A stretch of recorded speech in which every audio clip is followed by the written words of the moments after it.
دقني أبو هذا خريسة أب حسابها كشقينيا بريد باتها يا أبو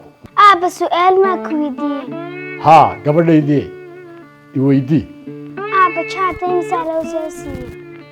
800 ريال 800 شالا قرية كنتنو كوكا سسنا أب قيلي سيشاتا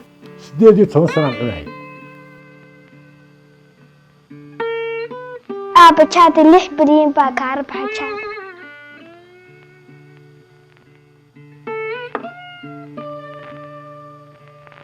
jaadku wuxuu burburiyaa dhaqaalaha jaadku wuxuu curiyaamiyaa bulshada dhalinyarey ka baaqso